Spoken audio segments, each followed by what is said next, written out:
प्रिय छात्रों, Verde Hindi classes में आपका स्वागत है। प्रिय छात्रों, शब्द युग्म में सूक्ष्म अंतर संबंधित वीडियो श्रृंखला के भाग 3 के अंतर्गत हम कुछ प्रश्नों को लेते हैं और उनका उत्तर सीखते हैं।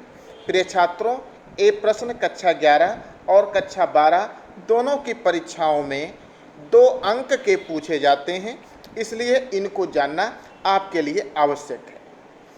पहला प्रश्न है, आतप और आपात। आतप का अर्थ होता है प्रिय छात्रों धूप, और आपात का अर्थ होता है संकट। आतप धूप, सूर्यातप सूर्य की धूप, और आपात का अर्थ होता है संकट। इसमें विकल्प का में क्रमशः उत्तर दिया गया है, इसलिए विकल्प का सही है। आतप का अर्थ है धूप और आपात का अर्थ है संकट। उच्छृंखल और उद्दंड।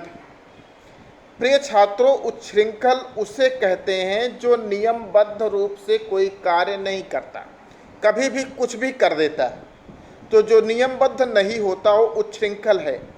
और उद्दंड वह होता है जो दंड से नहीं डरता। तो नियमबद्ध ना होना और जो दंड से ना डरता हो, एक क्रमशः उत्तर विकल्प गा में दिया गया है, इसलिए विकल्प गा इसका सही उत्तर है। उच्छृंखल का अर्थ है नियमबद्ध ना होना, और उद्दंड का अर्थ होता है जो दंड से ना डरता हो। अगला है निद्रा और तंद्रा। निद्रा का अर्थ है, आप लोग जानते हो कि सो जाना, लेकिन तंद्रा नींद की अर्ध अवस्था कही जाती है कि आप सो भी रहे हैं लेकिन थोड़ी सी खटपट पर आप जग भी जाते हो, ऊँघ रहे हो, इसका मतलब पूर्ण रूप से निद्रा में नहीं हो। तो सो जाना और नींद की अर्ध अवस्था या ऊँघना, इसको तंद्रा कहा जाता है, निद्रा और तंद्रा। सुगंध और सौगंध। सुगंध का अर्थ आप लोग जानते हो महक, सुगंध महक, और सौगंध का अर्थ होती है शपथ। तो महक और शपथ विकल्प गा इसका सही उत्तर है। सुगंध का अर्थ है महक और सौगंध का अर्थ है शपथ। इसी प्रकार तरड़ी और तरुड़ी। तरड़ी जो हमें पार लगाती है अर्थात नौका, और तरुड़ी का अर्थ होता है युवती, जबकि तरुण अगर पूछा जाए तो तरुण का अर्थ होता है युवा। तो तरड़ी और तरुड़ी, नौका और युवती, विकल्प खा इसमें सही उत्तर है। अगला प्रश्न, द्वीप और द्वीप। प्रिय छात्रों, द्वीप हाथी को कहते हैं, और द्वीप आप जानते हो कि समुद्र के बीच या नदी के बीच कोई टापू हो तो उसे द्वीप कहा जाता है। तो द्वीप का अर्थ होता है हाथी और द्वीप का अर्थ होता है टापू। तो हाथी और टापू एक क्रमशः उत्तर खा में दिया गया है, जबकि गा में टापू और हाथी उल्टा उत्तर दिया गया है, एक क्रमशः नहीं है, इसलिए एक गा विकल्प सही नहीं होगा। जो क्रमशः दिया जाएगा वही विकल्प सही होगा। द्वीप का अर्थ है हाथी और द्वीप का अर्थ है टापू। लक्ष्य और लक्ष्य। तो लक्ष्य का अर्थ होता है लाख, संख्या है एक, लेकिन लक्ष्य किसी व्यक्ति का उद्देश्य होता है। तो लाख संख्या और उद्देश्य ये विकल्प गा में दिया गया है, जो क्रमशः है। लक्ष्य का अर्थ है लाख और लक्ष्य का अर्थ है उद्देश्य। अगला प्रश्न है उद्धत और उद्यत। तो उद्धत का अर्थ होता है उद्दंड और उद्यत का अर्थ होता है तैयार। किसी काम के लिए, किसी कार्य के लिए उद्यत होना अर्थात तैयार होना, और कोई व्यक्ति उद्धत होता है अर्थात तो उद्दंड होता है। विकल्प गा क्रमशः उत्तर दे रहा है, इसलिए विकल्प गा इसका सही विकल्प है, सही उत्तर है। अगला प्रश्न है कुल और कूल। कुल का आप लोग जानते हो, कुल वंश परिवार, और कूल का अर्थ होता है किनारा। इसका सही उत्तर विकल्प खा में क्रमशः दिया जा रहा है। कुल का अर्थ है वंश या परिवार, और कूल का अर्थ होता है किनारा। अली और आली। अली का अर्थ होता है भौरा और आली का अर्थ होता है सखी। तो भौरा, अली और आली सखी, क्रमशः उत्तर विकल्प का में हमें प्राप्त हो रहा है। इसलिए विकल्प का यहाँ पर सही उत्तर है। आली का अर्थ है भंवरा और आली का अर्थ है सखी। अगला है जगत। जगत, जगत का अर्थ होता है संसार। संसार क्या है? जगत। और कुएं के चबूतरे को जगत कहते हैं। यहाँ पर थोड़ा एक गलत दिया गया है, यहाँ पर हलंत का चिन्ह यहाँ पर नहीं होगा। इस जगत का अर्थ होता है, जहाँ पर हलंत का चिन्ह नहीं होता वो कुएं का चबूतरा होता है, और जगत जिस पर हलंत लगा होता है तापे, उसका अर्थ होता है संसार। तो संसार और कुएं का चबूतरा, जिस तापे हलंत नहीं लगेगा उस जगत का अर्थ है कुएं का चबूतरा, और जहाँ पर जगत में तापे हलंत लगा रहेगा उस जगत का अर्थ होता है संसार। अगला प्रश्न है उपल और उत्पल। उपल का अर्थ होता है ओला और उत्पल का अर्थ होता है कमल। नीलोत्पल, नीला कमल। तो नीलधन उत्पल, नीलोत्पल नीला कमल। तो उत्पल का अर्थ होता है कमल और उपल का अर्थ होता है ओला। विकल्प गा, इसमें क्रमशः उत्तर प्राप्त हो रहा है, इसलिए विकल्प गा यहाँ पर सही है। अगला है भव और भव्य। तो प्रिय छात्रों, भव का अर्थ होता है संसार। भव भय हारण, सांसारिक भय को हरण करने वाले वह परमात्मा। भव का अर्थ होता है संसार और भव्य का अर्थ होता है सुंदर। तो संसार और सुंदर एक क्रमशः का में, विकल्प का में हमें उत्तर प्राप्त हो रहा है, तो यहाँ पर विकल्प का सही है। अगला प्रश्न, कर्म और क्रम। प्रिय छात्रों, आप लोग कर्म का अर्थ जानते हो, कोई कर्म करना, कोई कार्य करना, लेकिन क्रम का अर्थ होता है क्रमशः करना। तो क्रम क्रम ही है, क्रमशः से संबंधित है, और कर्म का अर्थ होता है कार्य। विकल्प गा में हमें क्रमशः उत्तर प्राप्त हो रहा है, इसलिए विकल्प गा सही है।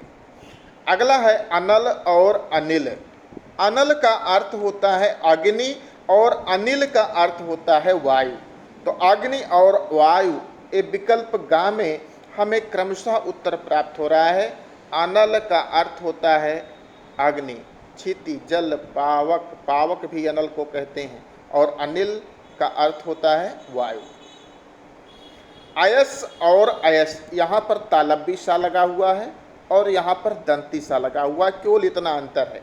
तो जिसमें अयस, जिसमें तालब्बी सा लगा हुआ है वो अपयस से बना हुआ है। अपयस से अयस है, तो अपयस में भी ये तालब्बी सा रहता है। अयस का अर्थ होता है बदनामी, और अयस अयस्क से बना हुआ है, तो ये अयस का अर्थ होता है लोहा। तो बदनामी और लोहा विकल्प गा में हमें क्रमशः उत्तर प्राप्त हो रहा है। अयश तालब्बी सा वाले अयश का अर्थ होता है बदनामी, जो कि अपयस से बना हुआ है, और अयस्क अयस वाला जो है इसका अर्थ होता है लोहा। अगला प्रश्न, प्रसाद और प्रासाद। प्रसाद जैसे ईश्वर का प्रसाद प्राप्त हुआ, अर्थात ईश्वर की कृपा प्राप्त हुई, लेकिन प्रासाद का अर्थ होता है महल। तो कृपा और महल विकल्प का में क्रमशः हमें मिल रहा है, इसलिए विकल्प का सही है। प्रसाद का अर्थ होता है कृपा और प्रासाद का अर्थ होता है महल। अगला प्रश्न, आवरण और आभरण। आवरण का अर्थ होता है पर्दा, किसी के ऊपर आवरण डाल देना अर्थात पर्दा डाल देना, लेकिन आभरण का अर्थ होता है गहना। तो पर्दा और गहना विकल्प गा में हमें क्रमशः उत्तर इसका प्राप्त हो रहा है, इसलिए विकल्प गा सही है। अगला प्रश्न है कपिश और कपीस। देखो, कपिश रंग होता है, मटमैला रंग, कपिश रंग मटमैला, लेकिन कपीस हनुमान को कहते हैं। तो मटमैला और हनुमान, ये विकल्प खा में हमें इसका क्रमशः उत्तर प्राप्त हो रहा है कि मटमैला, कपिश का अर्थ है मटमैला, और कपीस कपियों के ईश अर्थात हनुमान। विकल्प खा इसमें सही उत्तर है। अगला प्रश्न, प्रश्न संख्या 83, प्रथा और प्रथा। तो प्रथा का अर्थ आप लोग जानते हो कि हमारे घर में, परिवारों में किस प्रथा का पालन होता है, किस धर्म में किस प्रथा का पालन होता है। तो प्रथा का अर्थ होता है रीति रिवाज, और प्रथा कुंती का एक नाम था। तो प्रथा का अर्थ है कुंती और प्रथा का अर्थ होता है रीति रिवाज। विकल्प गा इसका सही उत्तर है। अग और अघ, अग अगम से बना हुआ है। अग जो चल ना सके अचल है, जो गम्य ना कर सके, जो चल ना सके अग है। लेकिन अघ का अर्थ होता है पाप। तो जो अचल है और पाप, एक क्रमशः उत्तर विकल्प खा में प्राप्त हो रहा है। इसलिए विकल्प खा अग और अघ, अचल और पाप सही उत्तर है। अगला है आधि और व्याधि। प्रिय छात्रों, आधि का अर्थ होता है शारीरिक कष्ट। शरीर में किसी प्रकार की पीड़ा हो, बुखार हो, घाव हो या कोई रोग हो, तो शारीरिक कष्ट आधि से संबंधित है। लेकिन व्याधि मानसिक कष्ट है, कोई मानसिक रूप से परेशान हो, चिंताग्रस्त हो, तो व्याधि है। आधि का अर्थ होता है शारीरिक कष्ट और व्याधि का अर्थ होता है मानसिक कष्ट। विकल्प घा क्रमशः उत्तर दे रहा है, इसलिए विकल्प घा इसका सही उत्तर है। अगला प्रश्न है अंश और अंशु। प्रिय छात्रों, अंश का अर्थ होता है भाग, अंश भाग, और अंशु, अंशु का अर्थ होता है सूर्य। तो भाग और सूर्य विकल्प का में क्रमशः आ रहा है, इसलिए विकल्प का भाग और सूर्य सही है। अगला है तरणी और तरिणी। तो तरणी तनुजा तख्तमाल, तरणी का अर्थ होता है सूर्य, और तरिणी जो तार करे, जो पार करे नदी के उस पार, नौका। तो सूर्य और नाव, एक क्रमशः उत्तर यहाँ पर हमें प्राप्त हो रहा है विकल्प गा में, इसलिए विकल्प गा यहाँ पर सही उत्तर है।